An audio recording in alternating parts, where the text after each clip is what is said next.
On now to the Tennessee Volunteers, and the first thing you hear is that a true freshman just won the job, right? Faizon Brandon is officially Tennessee's starting quarterback, and he was the more productive of the two in the first scrimmage, and then was the more productive of the two in the second.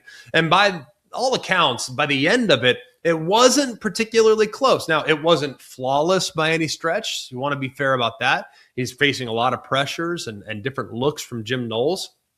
And at times, maybe he wasn't quite patient enough with his protection, but it doesn't really matter because he's got legs, right? If you listen to those that have watched Brandon closely, he would have led the team in rushing on Saturday if he had not been wearing a red non-contact jersey. So that's the trait. And George McIntyre, if you listen to what people have said like he had a pretty good fall camp, actually a very good fall camp.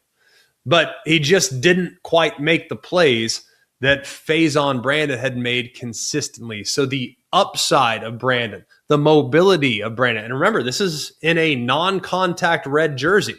Once you get a 220-plus pound quarterback out there, he's not tackled with a two-hand touch. So his best might actually be in front of him. But there will be occasional mistakes. He's a young player, still very optimistic about the long-term upside.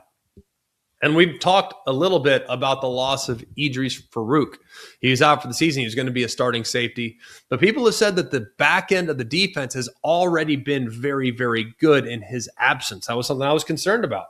Sounds like TJ Metcalf has been really consistent and has kind of taken over as the leader in that room. You got DeJuan Lane, who's kind of slid into the starting job and was visibly better in the second scrimmage than he was in the first. And in that scrimmage inside Neyland, both those guys intercepted a pass.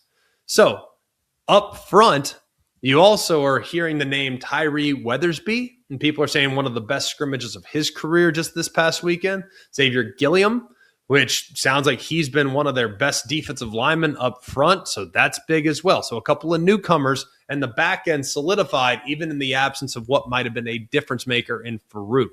The other thing I'm hearing is that we know that the run game with Deshaun Bishop, that's going to be Faizon Brandon's best friend. And he went for over 1,000 yards last year. But we know what he is, right? We're good on Deshaun Bishop. We feel great about him. The other guy we're hearing about is Javen Gordon, who's a transfer from Tulane, was good in the spring and has been very consistent in camp. He's doing a great job on the perimeter, between the tackles, done a good job in the passing game as well. Dwayne Morris has ripped off a couple long runs as well. So the run game so far has been the most consistent part of the offense for 3 straight weeks. So we'll pay a ton of attention to the quarterback.